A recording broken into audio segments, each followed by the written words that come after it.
आणि आज पंतप्रधान नरेंद्र मोदी हे नागपूर दौऱ्यावर आहेत आणि त्याची सगळी संपूर्ण माहिती देण्यासाठी आपल्यासोबत आपले प्रतिनिधी नागपूरहून थेट प्रवीण मुधोळकर जोडले गेले आहेत। प्रवीण, आज पंतप्रधान मोदींचा नागपूर दौरा असणार आहे। साधारण किती वाजता मोदी हे नागपुरात पोहोचतील? त्यांचं संपूर्ण कार्यक्रमांचं नियोजन हे कसं असणार आहे?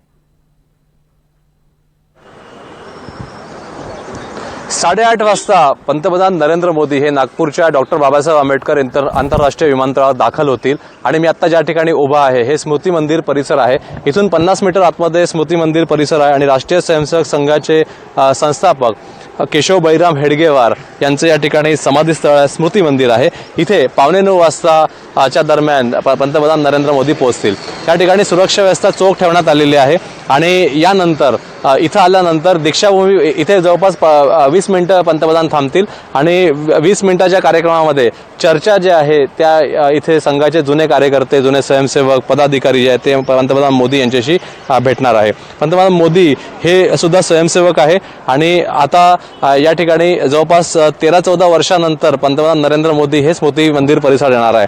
गुजरातचे मुख्यमंत्री असताना पंतप्रधान नरेंद्र मोदी हे या ठिकाणी आले होते आणि आता पंतप्रधान झाल्यानंतर तिसऱ्यांदा पंतप्रधान झाल्यानंतर नरेंद्र मोदी पहिल्यांदा स्मृती मंदिर परिसरात येणार आहे।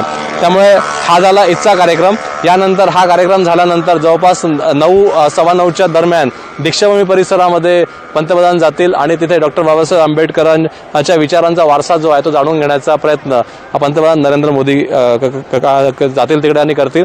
त्या ठिकाणी मेडिटेशन सुद्धा होणार आहे आणि मेडिटेशनमध्ये सुद्धा पंतप्रधान नरेंद्र मोदी दीक्षाभूमी परिसरामध्ये सहभागी होणार आहेत। त्यानंतर माधव नेत्रालयामध्ये जातील पंतप्रधान आणि माधव नेत्रालयामध्ये एक जाहीर कार्यक्रम आहे। 3,500-4,000 लोक तिथे उपस्थित आहे आणि तिथे पंतप्रधान नरेंद्र मोदी जातील। त्यानंतर सोलार एक्सप्लोजिव्ह लिमिटेड आहे बाजारगाव परिसरात, तिथे पंतप्रधान नरेंद्र मोदी हे हेलिकॉप्टरने जातील आणि तो कार्यक्रम आटपून जवळपास 12:30च्या सुमारास छत्तीसगड परिसरामध्ये एक कार्यक्रम आहे राजनांदगावला, तिथे सुद्धा नरेंद्र मोदी जातील। त्यामुळे जवळपास 4-4.5 तासाचा कार्यक्रम आहे आणि सुरक्षा व्यवस्था जी आधी चोख ठेवण्यात आलेली आहे। 4,500 पेक्षाही जास्त पोलीस हे आणण्यात आलेले आहे विविध जिल्ह्यातून आणि ॲडिशनल कुमक जी आहे ती सुद्धा तैनात ठेवण्यात आलेली आहे।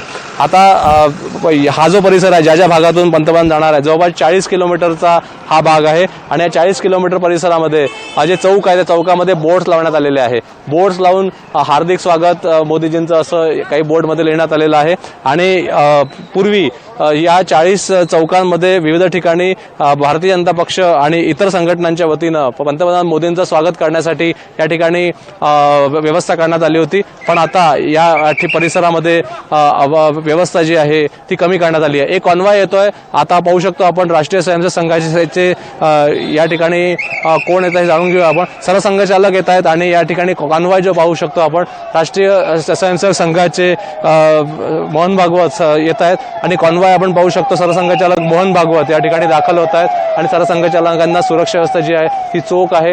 या सुरक्षा व्यवस्थेमध्ये मोहन भागवत जे आहे ते या ठिकाणी दाखल झालेले आहे। त्यामुळे आता अवघ्या काही वेळामध्ये हा कार्यक्रम जो आहे हा सुरू होणार आहे आणि 8:30 वाजता प्रधानमंत्री नरेंद्र मोदी हे नागपूरमध्ये दाखल झाल्यानंतर या परिसरामध्ये कार्यक्रम जे आयोजित करण्यात आलेले आहे बैठका ज्या आहे एक अनौपचारिक बैठक आहे छोटीशी, त्यात सुद्धा प्रधानमंत्री नरेंद्र मोदी हे उपस्थित राहणार आहे। त्यामुळे मोहन भागवत हे आता राष्ट्रीय स्वयंसेवक संघाच्या स्मृती भवन परिसरामध्ये दाखल झालेले आहे। निश्चितच धन्यवाद प्रवीण, आपण दिलेल्या या सगळ्या सविस्तर माहितीसाठी।